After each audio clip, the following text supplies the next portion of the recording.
안녕하세요. 마리입니다. 터키 여행 다녀온 지도 벌써 한 달이 지났네요. 요즘은 다시 여행하기 어려운 상황이 되어서 여행 브이로그 올리기를 조금 망설였어요.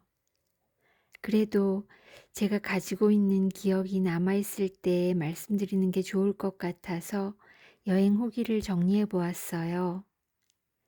이것들은 제 개인적인 생각들이니 그냥 가볍게 참고해 주시고요. 여행을 계획하고 계신 분들에게 조금이라도 도움이 될 수 있기를 바랍니다. 먼저 첫 번째는 여행 방법을 선택하는 것이에요. 자유여행과 패키지 여행 중 선택을 해야 하는데, 터키는 우리나라 약 8배 정도 되는 크기라고 해요. 몇 군데 지역을 돌아보려면 차로 거의 3,000km 이상을 이동해야 하더라고요. 그러다 보니 정해진 시간 내에 효율적인 관광을 위해서는 패키지 여행이 낫지 않을까 하는 생각을 합니다. 패키지 여행에도 두 가지 옵션이 있어요. 버스로만 이동하는 경우와 버스와 비행기로 이동하는 경우인데요. 버스로만 이동하는 경우는 이동 거리가 많기 때문에 아무래도 버스에서 보내는 시간이 많아요. 그런 단점을 보완하기 위해서 이동 거리가 먼 구간에 터키 국내선 항공을 2회 정도 이용하는 옵션이 있어요. 저희도 이 항공 옵션을 선택했었는데 모집 정원이 미달되어서 버스로만 이동하게 되었어요. 버스 투어 하면서 느낀 것은 이동 중에 여러 가지 생각들도 정리하고 풍경도 볼 수 있는 장점이 있다는 것이에요. 적게는 3-4시간, 많게는 9시간을 이동해야 해서 사실 조금 걱정을 했었는데 중간에 휴게소도 들르고 부족한 수면 보충도 하다 보니 생각처럼 지루하지 않더라고요. 국내선 비행기로 이동하기 위해 공항으로 이동하고 수화물을 붙이고 탑승 수속을 밟는 번거로움이 없다는 것도 버스 투어 장점 중 하나였어요. 가격 차이는 그리 크지 않으니 개인의 선호도에 따라서 선택하시면 좋을 것 같습니다. 터키 여행은 선택 관광이 많이 있는 편이에요. 열기구, 집 투어, 유람선, 케이블카 등 다양한 선택 관광이 있습니다. 이런 액티비티들은 사실 자유여행으로 갔을 때보다 패키지 여행 시에 가격들이 높게 형성되어 있어요. 하지만 한번 가기가 쉽지 않기 때문에 저희도 모든 옵션들을 선택해서 체험해 보았는데요. 제 개인적인 생각은 열기구나 지프투어 같이 다른 곳에서 체험하기 어려운 것들은 우선순위에 넣으시면 좋을 것 같고, 다른 곳에서도 가능한 것들은 전체적인 예산 범위 내에서 선택 결정하시면 될 것 같습니다.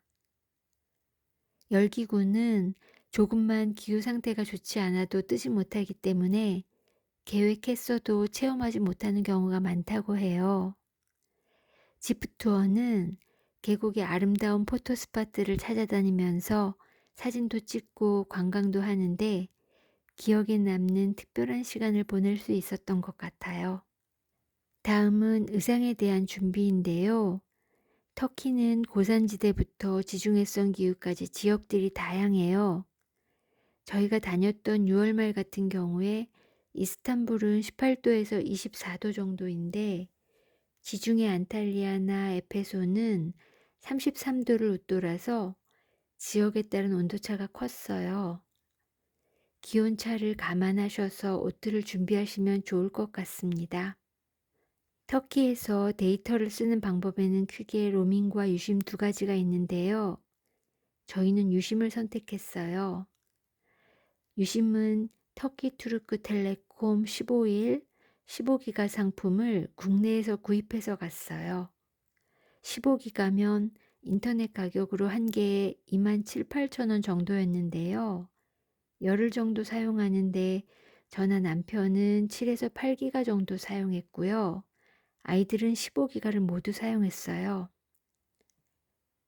핸드폰 사용량이 많으신 경우는 10기가 이상, 일반적인 경우는 10기가 이내 정도면 충분하지 않을까 생각이 듭니다. 패키지 상품의 단점 중 하나가 쇼핑이 아닐까 생각하는데요.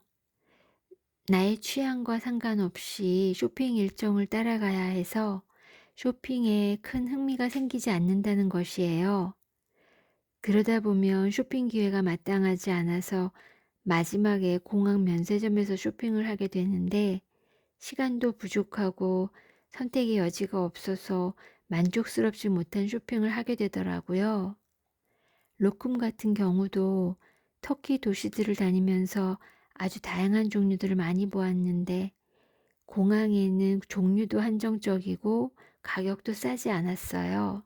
제 생각에는 꼭 사고 싶은 쇼핑 리스트를 정리해 가시면 좋을 것 같아요. 제가 느낀 바로는 터키 자체 물가는 많이 저렴하지만 브랜드 같은 수입품의 경우는 특별히 저렴하다는 느낌은 들지 않더라고요. 환전은 달러나 유로로 하게 됩니다.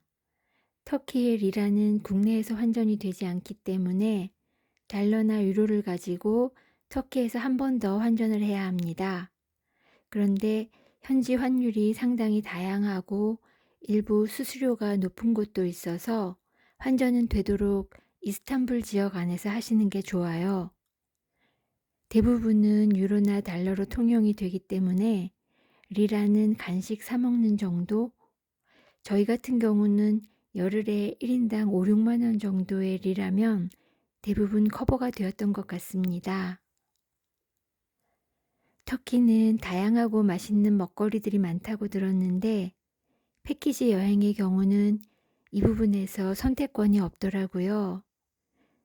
여러 가지 음식을 경험하는 것도 좋은 여행의 기억인데 참 아쉬운 부분입니다.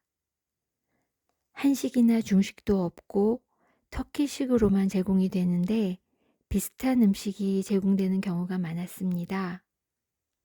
샐러드 같은 경우 드레싱이 없이 제공이 되기 때문에 발사믹 드레싱 같은 것을 준비해 가신다거나 기호에 맞는 간단한 밑반찬 정도 준비해 가시는 것도 도움이 되실 것 같아요. 터키는 고대 로마 시대로부터 중세, 근세에 이르기까지 다양한 역사적 사건들과 문화 유적들이 많습니다. 터키가 가지고 있는 고유한 문화적 특징들, 다양한 볼거리들이 많기 때문에 터키 관련 서적 한 권 정도 읽고 가시면 좀 더 깊이 있는 관광이 되지 않을까 생각이 들었고요. 보시는 것들의 느낌이나 깊이가 달라질 것 같습니다. 저는 이 부분에 대해 준비하지 못하고 갔는데 그게 좀 아쉽더라고요. 패키지 여행의 단점이라면 더 머물고 싶은 곳, 보고 싶은 것들을 주어진 시간 안에 스쳐 지나는 것들이 많았다는 것인데요. 그래서 한번 다녀온 후 다시 자유여행으로 가보고 싶은 곳들이 있습니다.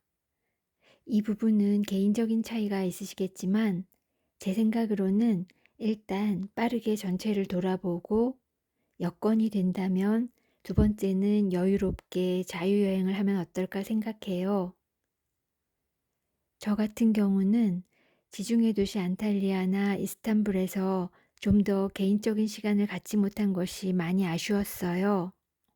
안탈리아 구시가지에서는 우리나라 인사동 골목을 걷는 것 같은 느낌을 받았고요.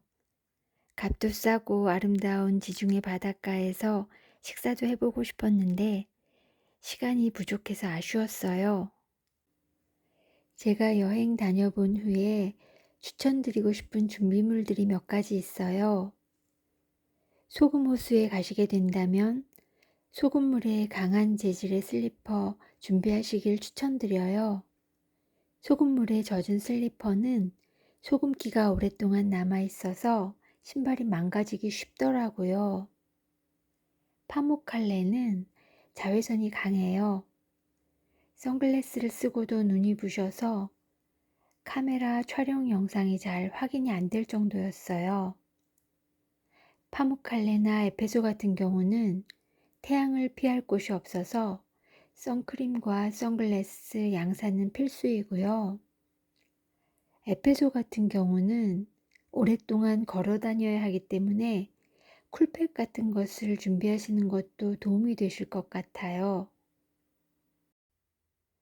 모스크 방문 시에 여자들의 경우 히잡을 써야 하기 때문에 스카프 하나 정도 미리 준비해 가시면 좋고요. 사원에서 무상 대여해 주는 곳도 있지만 대여료도 있고 위생적이지 못한 경우도 있거든요. 스카프가 없는 경우도 모스크 주변에 다양하고 저렴한 히잡들을 판매하고 있으니 구입하시면 될 것 같아요. 패키지로 여행했을 때 제 주관적인 감상과 의견이지만 조금이라도 도움이 되셨으면 좋겠어요. 만약 터키 여행을 계획하고 계신다면 오랫동안 기억에 남을 멋진 추억 많이 만들어 오세요.